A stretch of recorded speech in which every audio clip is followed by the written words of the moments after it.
கிறிஸ்து இயேசுக்குள்ளான உங்கள் அனைவருக்கும் சமாதானம் உண்டாவதாக.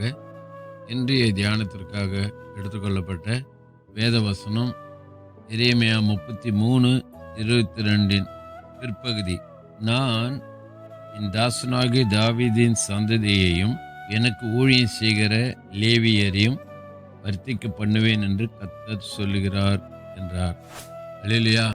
கர்த்தர் யாரை வர்த்திக்க பண்ணுகிறாராம்? இந்த வசனத்தின் அடிப்படையில் என் தாசனாகிய தாவீதின் சந்ததி, முதலாவது தாவீதின் சந்ததி. அவதான் அதை நினைத்துதான் திமேயின் குமாரனாகிய கர்தேமியும் தாவீதின் குமாரனே எனக்கு இறங்கும், ஓசன்னா ஓசன்னா, தாவீதின் குமாரனுக்கு ஓசன்னா ஆர்ப்பரித்தார்கள். ஆகவே தாவீதின் சந்ததி, ஆண்டவரால் ரட்சிக்கப்பட்ட பிள்ளைகள், ஆண்டவரை ஏற்றுக்கொண்ட பிள்ளைகள், அவருடைய சந்ததி தாவீதின் சந்ததி. இந்த சந்ததியையும் இரண்டாவது அவருக்கு ஊழியம் செய்கிற லேவியரையும். பழைய ஏற்பாட்டில் லேவியர் ஆசாரியர் ஆண்டவருக்கு ஊழியம் செய்தார்கள். இந்த ஒரு கோத்திரம் லேவி கோத்திரம் மாத்திரம். ஆனால் புதிய ஏற்பாட்டில் இப்பொழுது நம் ஆண்டவர் ரத்தினால் கழுவப்பட்டு இருக்கிற நாம் எல்லாருமே ராஜாக்களும் ஆசாரிகளும் ஆக்கிட்டு இருக்கிறார். அல்லேலூயா. ஆண்டவர் ரத்தினால் கழுவப்பட்டு ரட்சிக்கப்பட்ட பிள்ளைகள் எல்லாருமே இப்போ ஆசாரியர்களாய் ராஜாக்களாய் மாற்றிட்டார். ஆகவே இந்த புதிய ஏற்பாட்டு காலத்தில் யாரெல்லாம் ஊழியம் செய்கிறாங்களோ அவர்கள் எல்லாரையும் கர்த்தர் வர்த்திக்க பண்ணுவார்.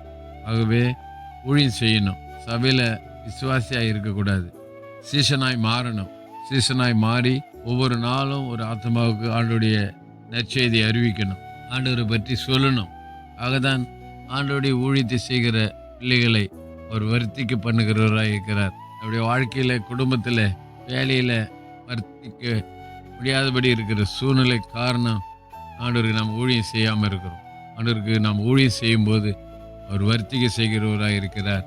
ஆகவே இதுவரைக்கும் நாம் ஊழியம் செய்யாமல் இருந்தாலும் கூட இனிமே இந்த வசனத்தை கேட்ட பிறகாது அவருக்கு ஊழியம் செய்ய நம்ம ஒப்பு கொடுப்போம். கர்த்தர் நம்மை பலப்படுத்துவாராக. ஜெபிப்போம். நேசிக்க நல்ல தகப்பனே, இந்த நாளில் கொடுத்த நல்ல வார்த்தைக்கு நன்றி.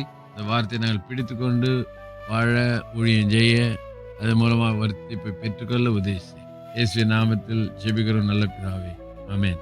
நம்முடைய கர்த்தரும் இரட்சகருமாகிய இயேசு கிறிஸ்துவின் கிருபையிலும் அவரை அறிகிற அறிவிலும் வளருங்கள்.